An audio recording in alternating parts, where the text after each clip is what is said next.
கற்றது உலகளவாகவும் கல்லாதது கைமண் அளவாகவும் இருக்கட்டும். Hello everyone, எல்லாரும் எப்படி இருக்கீங்க? நல்லா இருக்கீங்களா? இன்னைக்கு நான் பேசுகிற டாபிக் என்ன அப்படின்னு பார்த்தீங்கன்னா, ஒரு சில நாட்களுக்கு முன்னாடி, சில வாரங்களுக்கு முன்னாடி 2 முக்கியமான ஜட்ஜ்மெண்ட் இந்தியாவில் ஒரே நாளில் வந்தது. அதை ஃபர்ஸ்ட் ஒன்று எங்கே அப்படின்னு பார்த்தீங்கன்னா கேரளாவில், இன்னொன்று எங்கே அப்படின்னு பார்த்தீங்கன்னா வெஸ்ட் பெங்காலில். இந்த வெஸ்ட் பெங்காலில் நடந்த கேஸ் என்ன அப்படின்னு பார்த்தீங்கன்னா, ஆர்ஜிகர் ஹாஸ்பிட்டலில் டாக்டருடைய அந்த ஒரு சொல்ல முடியாத பல வேதனைக்குட்பட்ட அந்த தருணத்தில் அந்த டாக்டர் இறந்து போய் அதுக்கப்புறம் அந்த கேஸ் ஜட்ஜ்மெண்ட் வந்து அன்றைக்கி தான் வந்தது. அன்றைக்கி என்ன ஆச்சு அப்படின்னு பார்த்தீங்கன்னா, அந்த பர்டிகுலர் பர்சன் சஞ்சய் ராய், அவனுக்கு வந்து சஞ்சய் ராய் தான் நினைக்கிறேன், I am not wrong.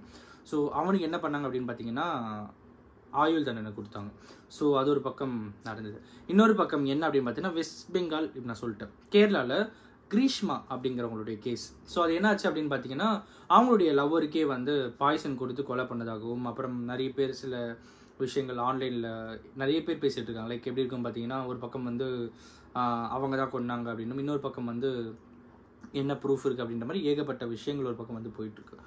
So அந்த பர்டிகுலர் முக்கியமான கேஸில் அன்றைக்கி வந்து ஜட்ஜ்மெண்ட் வந்து என்ன அப்படின்னு பார்த்தீங்கன்னா, கிரீஷ்மா அவர்களுக்கு வந்து டெத் சென்டென்ஸ் கொடுக்குறோம் அப்படின்ட்டு ஜட்ஜ் சொல்லியிருந்தாங்க.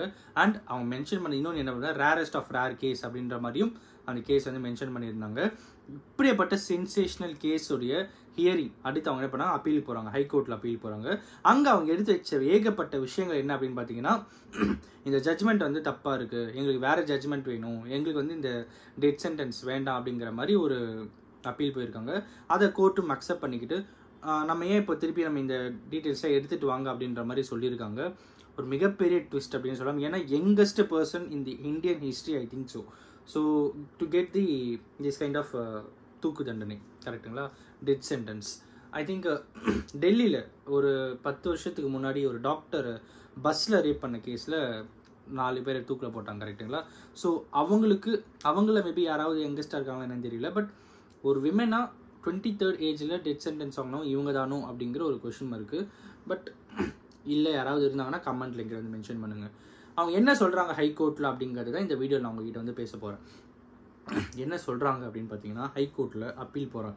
இது ஃபஸ்ட்டு ஃபால்ஸ் கேஸு, இது எங்கள் மேலே போடப்பட்ட ஃபால்ஸ் கேஸு, என் மேலே இருக்கிற ஃபேக்ட்டு அகெயின்ஸ்ட் எனக்கு எதிராக இருக்கிற ஃபேக்ட் எல்லாமே வந்து தப்பாக இருக்குது.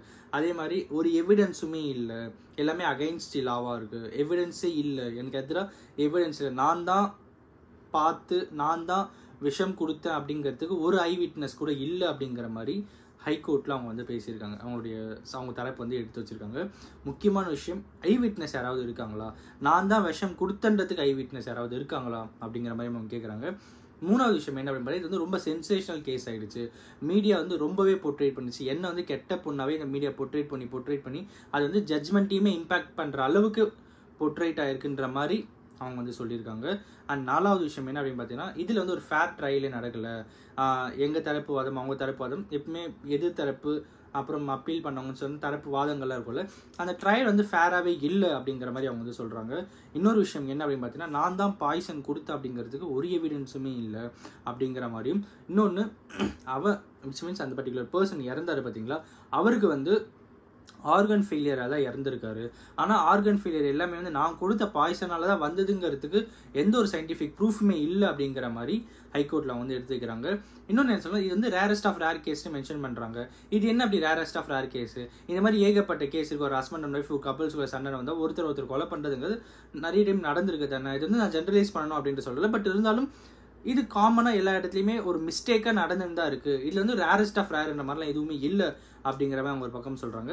திரும்பவும் அவங்க சொல்கிற விஷயம் என்ன அப்படின்னு பார்த்தா, லேக் ஆஃப் ஐ விட்னஸ் அப்படிங்கிற மாதிரியும், நான் பாய்சன் கொடுத்து அந்த பாய்சனால் தான் அவங்க இறந்தாங்க அப்படிங்கிறதுக்கான எந்த ஒரு ப்ரூஃபுமே இல்லை அப்படிங்கிற மாதிரி ஒரு மிகப்பெரிய வாதத்தை எடுத்து வைக்கிறாங்க. இந்த கேட்ட ஜட்ஜ் என்ன சொன்னாங்க அப்படின்னு பார்த்தீங்கன்னா, சரி ஓகே, ஃபர்ஸ்ட்லேருந்து இது என்னென்ன ப்ரூஃப் உங்ககிட்ட என்னென்ன கவர்மெண்ட் கிட்ட கேட்டிருக்காங்க, உங்ககிட்ட என்னென்ன ப்ரூஃப்ஸ் இருக்குது அதை எடுத்துகிட்டு வாங்க, ஃபர்தராக என்னன்றது நம்ம டிசைட் பண்ணுவோம் அப்படின்னு சொல்லி ஐ திங்க் அப்புறம் என்ன பண்ணுறாங்க பார்த்தா, நிர்மல் குமார் நாயர் அவருடைய மாமா, ஸோ அவங்களுடைய அந்த 3 years இம்ப்ரிசன்மெண்ட்டை வந்து சஸ்பெண்ட் பண்ணுறாங்க.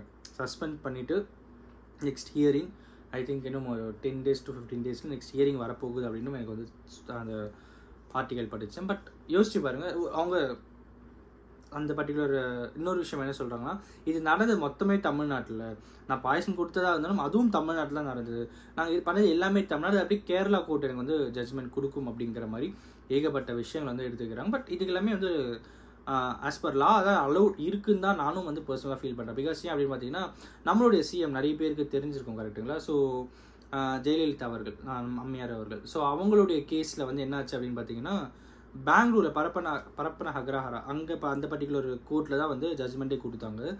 மேபி இந்த கேஸ் ட்ரையல்ஸ் இதெல்லாம் வந்து நடக்குமா அப்படிங்கிறது வந்து லீகலாக சில டேர்ம்ஸில் சில லூப் ஹோல்ஸ், சில ரெஸ்ட்ரிக்ஷன்ஸ் அதெல்லாம் இருக்கும்.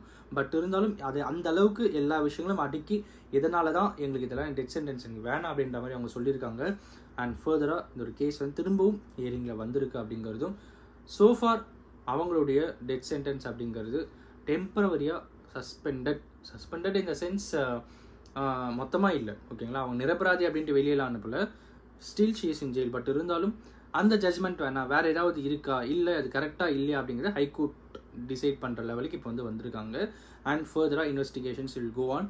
ஒரு தரப்பு அந்த இன்வெஸ்டிகேஷன் பண்ணவங்களாம் சொல்லலாம் ஸ்ட்ராங்காக எங்ககிட்ட எவிடன்ஸ் எல்லாமே இருக்குது, எங்கே போனாலும் இதுதான் கிடைக்கும் அப்படிங்கிற மாதிரி ஸ்ட்ராங்காக இருக்காங்க. பட் இருந்தாலும் இந்த பர்டிகுலர் கேஸ் திரும்பவும் உயிர் பெற்று திரும்பவும் கோர்ட்டில் வந்திருக்கு அப்படிங்கிறது தான் இந்த வீடியோவில் உங்ககிட்ட சொல்லணும் அப்படின்னு நினச்சி. இந்த வீடியோ யாருன்னா ஒருத்தருக்கு நாலேஜ் ஷேரிங்காக இருக்கும் அப்படின்ட்டு நான் நம்புகிறேன். பிகாஸ் ஏன் எதுக்கு கௌதம் இதில் என்ன நாலேஜ் ஷேரிங் அப்படின்னு கேட்டிங்கன்னா, நிறைய பேர் சொல்கிற விஷயம் என்னவாக இருக்கும் அப்படின்னு பார்த்தீங்கன்னா, இட் இஸ் லைக் நம்ம ஜட்ஜ்மெண்ட்டை, நம்ம ஜுடிஷியரி சிஸ்டமெல்லாம் வந்து தப்பு சொல்லுவாங்க. கமெண்ட்டில் யூஸ்வலி நான் பார்க்குற ஒரு விஷயமா இருக்கும், இதுதானே இந்தியா, இங்கெல்லாம் கமெண்ட்ஸ் விச் மீன்ஸ் இங்கெல்லாம் வந்து இப்படி தானே பண்ணுவாங்க, அவ்வளோ சீக்கிரம் ஜட்ஜ்மெண்ட் வந்து கிடச்சிடாது அப்படிங்கிற மாதிரி நிறைய பேர் இந்த பர்டிகுலர் கேஸும் இல்லை, மோஸ்ட்லி எல்லா கேசஸ்க்குமே சொல்லுவாங்க நம்ம ஜட்ஜ்மெண்ட், நம்ம ஜுடிஷியல் சிஸ்டம் இதுவாக இருக்குது, அப்படி இப்படின்னு சொல்லிட்டு வராங்க. பட் அவங்களுக்குலாம் நான் சொல்ல வர விஷயம் என்ன அப்படின்னு பார்த்தீங்கன்னா, ஒரு வீட்டில் இப்போ நம்ம வீட்டில் இருக்கோம், ஓகேங்களா? நம்ம வீட்டில் யாருக்கோ ஏதோ ஒரு பிரச்சனை வருது அப்படின்னு வச்சுப்போமே, ஓகேங்களா? ஏதோ ஒரு பிரச்சனை வருது, அப்பா அம்மா சண்டை போட்டுக்கிறாங்க, இல்லைனா வந்து அண்ணன் தம்பி சண்டை போட்டுக்கிறாங்க, இல்லைனா ஹஸ்பண்ட் அண்ட் ஒய்ஃப் சண்டை போட்டுக்கிறாங்க, இல்லைனா உங்களுடைய பிரதரோ சிஸ்டரோ கப்புள்ஸாக இருந்து அவங்க சண்டை போட்டுக்கிறாங்க, பசங்க கூட சண்டை போடுறாங்க, இல்லை நீங்களே யாருனா ஒருத்தர் கூட சண்டை போடுறீங்க அப்படின்னு வச்சுப்போம், ஓகேங்களா? ஸோ மற்றவங்கள கூட விடலாம், நம்ம இந்த சென்ஸ் நீங்கள் உங்களுடைய ஒய்ஃப் கிட்டேயோ ஹஸ்பண்ட் கிட்டேயோ அப்பா கிட்டேயோ அம்மா கிட்டேயோ யாரையோ ஒருத்தருக்கே சண்டை போடுறீங்க. அப்படி சண்டை போடும்போது ஒரு தரப்பு அப்படின்ட்டு ஒருத்தர் இருப்பாங்க. யாராக இருப்பாங்க பார்த்தீங்கன்னா, மோஸ்ட்லி பையனும் அப்பாவும் சண்டை போடும்போது அம்மா இருப்பாங்க, பொண்ணும் அம்மாவும் சண்டை போடும்போது அப்பா இருப்பாங்க. இது வந்து இந்தியன் கல்ச்சரில் இருக்கிற ஃபைட்டிங், கரெக்டுங்களா? இந்த மாதிரி தான் நடக்கும். அப்பா வந்து மோஸ்ட்லி பொண்ணுகிட்ட சண்டை போட மாட்டார், அதே மாதிரி அம்மா வந்து மோஸ்ட்லி பையன்கிட்ட சண்டை போட மாட்டாங்க. இது நமக்கு தெரிஞ்ச ஒரு ஃபேமிலி சென்டிமெண்ட்ஸ் தான்.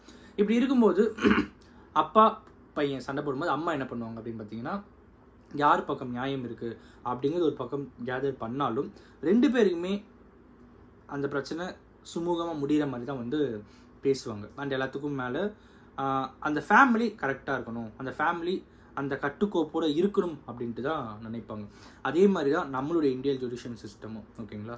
நம்ம இந்தியா அப்படிங்கிற ஃபேமிலி, நீங்கள் நான் எல்லாருமே இந்த இந்தியா அப்படின்னு வரும்போது எல்லாருமே இந்த சிஸ்டம் கரெக்டாக இருக்கணும் அப்படிங்கிறதுக்கு தான் அவங்க வந்து அவ்வளோ எஃபர்ட் போட்டுட்ருக்காங்க. இட் இஸ் நாட் லைக் அவங்களுக்கு ஒரு ஜட்ஜ்மெண்ட் கொடுத்துட்டோம், அவங்கள வந்து தூக்கு தண்டனையில் போட்டுட்டோம், தூக்கு தண்டனை நிறைவேறிச்சு அப்படின்னா இன்னொரு டைம் இதே மாதிரி குற்றம் நடக்காது அப்படின்ட்டு எந்த ஒரு ஷூரிட்டி இல்லை. பட் அதெல்லாம் தாண்டி அந்த சிஸ்டமை எந்த அளவுக்கு நம்ம கட்டுக்கோப்பாக வச்சுருக்கோம் அப்படிங்கிறது தான் வந்து ரொம்ப ரொம்ப முக்கியமான ஒரு விஷயம் அப்படிங்கிறது தான் இந்த வீடியோவில் நான் உங்ககிட்ட கிளியராக பேசணும் அப்படின்னு நினச்சேன். அதுக்காக தான் இந்த விஷயத்தையே நான் மெயினாக எடுத்துகிட்டு வந்த காரணமே வந்து இதுதான். நிறைய பேர் கிரீஷ்மா கேஸ்லேயுமே வந்து என்ன சொல்கிறாங்க பார்த்தீங்கன்னா, அவ்வளோதான் நீதி வேலை போயிடுச்சு அப்படி இப்படின்னு பேசிக்கிறாங்க. It's not like that. நீதி அப்படின்ட்டு வரும்போது நம்ம உயரிய பதவியில் இருக்கிற ஒருத்தர், ஓகேங்களா, ரொம்ப பவர்ஃபுல் அண்ட் மோஸ்ட் பவர்ஃபுல் அப்படின்ட்டு வரும்போது அவங்களுக்கு தான் தெரியும் அந்த இடத்துல அவங்க எழுதுகிற அந்த ஜட்ஜ்மெண்ட்டோடைய பெயின், அந்த ஜட்ஜ்மெண்ட்டோடைய ஸ்கில் அந்த எல்லாத்துக்கும் மேலே அந்த ஒரு மனசாட்சிக்கு விரோதமே இல்லாமல் ஒரு 0.1% கூட இல்லாமல் as per law and as per humanity எல்லாத்தையுமே அவங்க கன்சிடர் பண்ணி அந்த ஒரு டைமில் அவங்க இருக்காங்க பார்த்தீங்களா. It is not that much easy அப்படிங்கிறத இந்த வீடியோவில் உங்ககிட்ட சொல்லணும் அப்படின்னு நினச்சேன். இந்த வீடியோ பார்க்குற நீங்கள் இனிமேலாவது ஜுடிஷியல் சிஸ்டமை குறை சொல்லாமல் இருப்பீங்க அப்படின்ட்டு ஒரு மிகப்பெரிய நம்பிக்கையோடு இந்த வீடியோ முடிக்கணும் அப்படின்ட்டு நான் ஆசைப்பட்றேன். அண்ட் 100 குற்றவாளி தப்பிக்கலாம், ஒரு நிரபராதி கூட தண்டிக்கப்படக்கூடாது அப்படிங்கிறத நம்ம இந்திய சட்டத்துடைய ஒரு மிகப்பெரிய சாராம்சம், கரெக்டுங்களா? ஸோ அப்படி இருக்கும்போது அவங்களுக்கான வாய்ப்பும் ஒவ்வொரு பிரஜைக்குமான வாய்ப்பும் அவங்கவுங்களுக்கு கண்டிப்பாக கொடுத்து தான் ஆகணும் அப்படிங்கிறது தான் வந்து நம்மளுடைய நியதி. அப்படி இருக்கும்போது அதை எப்பயுமே கட்டுக்கோப்போட ஒரு இந்தியன் ஜுடிஷியல் சிஸ்டம் அப்படிங்கிறது வந்து ஒரு சாதாரண விஷயமே கிடையாது. அண்ணல் அம்பேத்கர் அவர்கள் எழுதின அந்த பர்டிகுலர் விஷயம் இன்னைக்கு வரைக்கும் ப்ராப்பராக ஃபாலோ பண்ணிட்டு இருக்காங்கன்னா அந்த அளவுக்கு ஈஸியே கிடையாது. முக்கியமாக ஒரு விஷயம் சொல்கிறேன், யூனிஃபார்ம்ஸ். நம்மளாம் யூனிஃபார்ம் போடுவோம், ஸ்கூலில் போட்டிருப்போம், மேக்ஸிமம் காலேஜில் போட்டிருப்போம். அதுக்கப்புறமா எத்தனை பேர் யூனிஃபார்ம் போடுறோம், எவ்வளோ பேர் ஒர்க் போகிறோம், யாரெல்லாம் நம்ம யூனிஃபார்ம் போட்டுருக்கோம். சிவில் ட்ரெஸ் தான் மேக்ஸிமம் எல்லாரும் ப்ரிஃபர் பண்ணுறது. சிவில் ட்ரெஸ் அப்படின்னு வரும்போது இதுலேயுமே நிறைய ஃபேஷன்ஸ் வந்துருச்சு. பட்டன் நிற்காமல் வருது, பட்டன் வச்சு வருது, ரவுண்ட் நிக்கில் வருது, வி நிக்கில் வருது, ஷர்ட்டு, டிஷர்ட்டு, குர்தா, பைஜாமன்ட்டு எத்தனையோ பிராண்ட்ஸ் இருக்குது. பட் இருந்தாலும் எல்லாத்தையுமே தாண்டி 60 வயசு வரைக்கும் ஒரு யூனிஃபார்ம் போட்டுட்டு பர்ஃபெக்டாக ஒருத்தர் ஒரு ஒர்க் பண்ணுறாங்கன்னா அது அவங்க அந்த ப்ரொஃபஷன் மேலே வச்சுருக்கிற அன்பு எந்த அளவுக்கு இருக்கும், அந்த ப்ரொஃபஷனை கட்டுக்காப்போட காப்பாற்றணும் அப்படிங்கிற அந்த ஒரு எண்ணம் அவங்களுக்கு எந்த அளவுக்கு ஸ்ட்ராங்காக இருந்தால் அதை அவங்க பண்ணுவாங்க. யோசிச்சு பாருங்க. Military, army, police department, judicial system, இந்த மாதிரி நிறைய சொல்லலாம். டாக்டர்ஸ், எவ்வளோ பேர், எத்தனையோ ப்ரொஃபஷன்ஸ், அதெல்லாமே அவங்க எல்லாமே இந்த சிஸ்டமை கட்டுக்கோப்போட காப்பாற்றணும்னா அது அவங்களும் ஒபீடியண்ட்டாக, டீசெண்டாக, ரொம்பவே ப்ரொஃபஷ்னலிசமாக இருந்து அந்த பர்டிகுலர் ப்ரொஃபஷனை, அந்த பர்டிகுலர் ஜுடிஷியல் சிஸ்டமை அந்த அளவுக்கு எடுத்துகிட்டு வராங்க அப்படின்னா இட் இஸ் நாட் சிம்பிளாக வந்து ஒரு ஒரு ஒரு ஒரு நிமிஷம் ஆகும் அந்த ஒரு கமெண்ட்டு போடுறதுக்கு. நம்ம பாட்டுன்னு கமெண்ட்டு போட்டு போயிடலாம். பட் இருந்தாலும் அதுக்கு பின்னாடி என்னைக்கோ ஒரு நாள் ஏதோ ஒரு ஜட்ஜ், ஏதோ ஒரு லாயர், யாரோ ஒரு அட்வொகேட், போலீஸ் டிபார்ட்மெண்ட் அந்த பர்டிகுலர் கமெண்ட்டை பார்க்குறாங்கன்னா அவங்க வந்து ஒரு ஆக்ஷன் எடுக்கிறாங்க. இல்லை, அதெல்லாம் தனிப்பட்ட விஷயம். பட் அவங்களுக்கு ஒரு பெயின் வரும்ல, அந்த பெயினை நம்ம ஏன் உணர மாட்டேங்கிறோம் அப்படிங்கிறத வந்து இந்த வீடியோவில் அவங்ககிட்ட ரொம்பவே ஸ்ட்ராங்காக பேசணும் அப்படின்னு நினச்சேன். ஏன் நான் இவ்வளோ விஷயமா பேசுகிறேன் அப்படின்னா அவ்வளோ ஈஸி இல்லைங்க. ஒரு போலீஸ் டிபார்ட்மெண்ட்டும் சரி, ஒரு ஜுடிஷியல் சிஸ்டம் சரி, ஜட்ஜ் அவர்கள் சரி, நம்ம ஈஸியாக சொல்லிடலாம். ஜட்ஜ் இருக்காங்க, அவங்களுக்கு என்னப்பா காசு வாங்கிப்பாங்க, ஜட்ஜ்மெண்ட் ஏற்றிடுவாங்க, நம்ம ஈஸியாக ஒரு கமெண்ட்டை போட்டு போயிட்டே இருந்தலாம். பட் அதெல்லாம் இல்லவே இல்லை. அங்கே அவ்வளோ கஷ்டப்படுறாங்க. ஒரு நாள் நீங்கள் கோர்ட் சும்மா போய்ட்டு விசிட் பண்ணி பாருங்கள். அங்கே அவங்களுடைய ஒர்க் எந்த அளவுக்கு இருக்குது, பெர்ஃபெக்ஷன், அந்த அளவுக்கு பெர்ஃபெக்ஷன், பயங்கர பெர்ஃபெக்ஷன். ஒரு லெட்டர் எழுத கஷ்டப்படுறவங்க இப்போலாம் நம்ம, கரெக்டுங்களா, எழுதி பார்க்கவே நம்மளால கஷ்டப்பட்டு இருக்கோம். 60-65 வயசு வரைக்கும் அவங்க வந்து கஷ்டப்பட்டு இருக்காங்க. எதுக்காக?